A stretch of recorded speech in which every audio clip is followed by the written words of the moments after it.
probably noticed that at different times of month, the moon looks different in the sky, in that sometimes it looks fuller, sometimes it looks like it's just a little crescent. We call those the phases of the moon. And the reason why we have phases of the moon is because the moon is going around the Earth. And as it goes around the Earth, it's illuminated by the sun at different angles from our point of view. And so when the moon is between us and the sun, we see it barely illuminated at all, versus when it's on the other side of the Earth from the sun, that's when we see it fully illuminated. So, and everything in between. So when you have a quarter phase, it's half illuminated.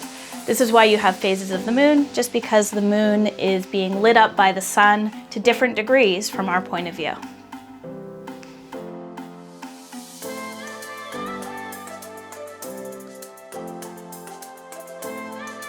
Full moon is when the moon is fully illuminated by the sun.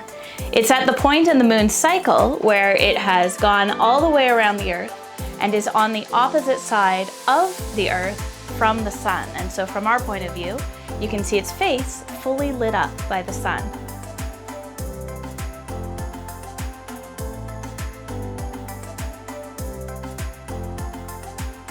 The moon's cycle, where it goes from one full moon to the next full moon, is approximately a month long, a little bit shorter, maybe 29 days. And so usually we just see one full moon every month. A blue moon is when you see a full moon twice a month. So for example, if you have a full moon on the 1st of October, you could potentially have another full moon on the 31st of October. And so a blue moon is just when you have 2 full moons in one month.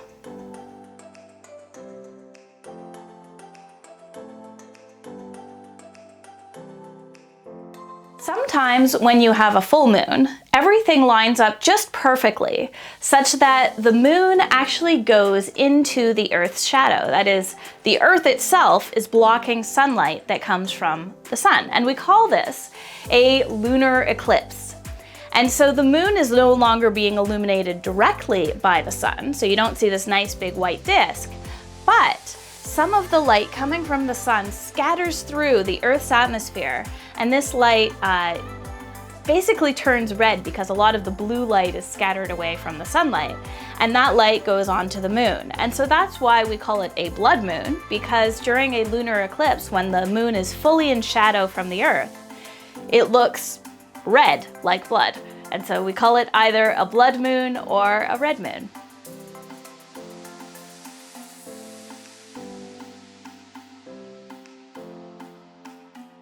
As the moon goes around the Earth, it's not traveling in a perfect circle. It's traveling in a shape we call an ellipse, which is sort of like a squished down circle. That means that sometimes the moon is closer to the Earth and at other times it's farther away. When the moon is closest to the Earth, it would look a little bit bigger, and as it's farther away, it would look a little bit smaller. So we call a supermoon a moon that is in its full phase, so fully illuminated by the sun, and is also at the point in its orbit around the Earth where it is at its closest point. And so that's why a supermoon is called a supermoon, because it looks super big compared to normal. But I should probably say that the difference in size between a supermoon and a regular full moon is very small, and you probably wouldn't notice it too much just in a regular month.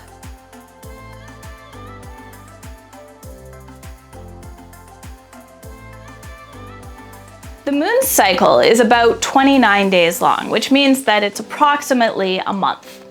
So you get one full moon approximately every single month, and different names are given to the different moons that appear in the different months throughout the year. So you've probably heard of wolf moon, of harvest moon, of all those different strawberry moon, all those different names, and those just refer to the seasons or the month that those full moons appear in.